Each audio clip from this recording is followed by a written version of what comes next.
ಕರ್ಣ ಬೆಳಗ್ಗೆ ಎದ್ದ ತಕ್ಷಣ ಫಸ್ಟ್ ಮಾಡೋ ಕೆಲಸ ಅಂದರೆ ಬಂದು ನನ್ನ ಈ ಥರ ಬೊಬ್ಳಿ ಎಬ್ಸೋದು. ನಾನು ಎದ್ದರ ತನಕ ಬಿಡ್ದಂಗೆ ಎಬ್ಬಿಸೇ ಕರ್ಕೊಂಡು ಹೋಗೋದು. ಆಮೇಲೆ ಡಿವಾರ್ಮಿಂಗ್ ಸಿರಪ್ ಹಾಕಿ ತುಂಬ ದಿನ ಆಗಿತ್ತಂತ ಇವತ್ತು ಹಾಕ್ತಾ ಇದ್ದೆ. ಈ ಸಿರಪ್ನ ಹಾಕಬೇಕಂದ್ರೆ ಮುಂಚೆ ಏನು ತಿಂದಿರಬಾರ್ದು, ಕುಡ್ದಿರಬಾರ್ದು. ಆಮೇಲೆ ಹಾಕಿ ಒಂದು 5-10 ಮಿನಿಟ್ಸ್ ಆಗೋ ತನಕ ಏನು ತಿನ್ನೋಕೆ ಕೊಡಬಾರ್ದು. ಆಮೇಲೆ ಕರ್ಣ ನಮ್ಮ ಜೊತೆನೇ ಟಿಫಿನ್ ಮಾಡಿದೆ. ಫ್ರೆಂಡ್ಸ್ ಬಂದಿದ್ರು, ಒಂದು ಸ್ವಲ್ಪ ಹೊತ್ತು ಅವ್ರ ಜೊತೆ ಎಲ್ಲ ಆಟ ಆಡ್ದ, ಹಾರಿ ಅವ್ರಿಗೆ ಹೆದರ್ಸಿ ಎಲ್ಲ ಚೆನ್ನಾಗಿ ಆಟ ಆಡ್ದ. ಎಲ್ಲ ಮುಗಿಸಿ ಮಲಗಿದ್ರೆ ಕರ್ಣ ಡೈರೆಕ್ಟ್ ಸಂಜೆನೇ ಎದ್ದೇಳೋದು. And it's time for walk. ಆಮೇಲೆ 15 ಮಿನಿಟ್ಸ್ ವಾಕ್ ಮಾಡಿ. ಕರ್ಣನ್ ಜಾಸ್ತಿ ಫ್ರೆಂಡ್ಸ್ ಅಂತ ಇವತ್ತು ಬೇರೆ ರೂಟಲ್ಲಿ ಹೋಗಿದ್ವಿ.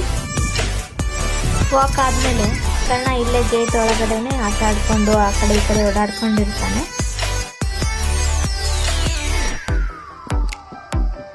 ಕರ್ಣ ಇವತ್ತು ತಿಂದಿದ್ದು ಚಿಕನ್ ಬಿರಿಯಾನಿ ತಿಂದು ಮಲ್ಕೊಂಡ.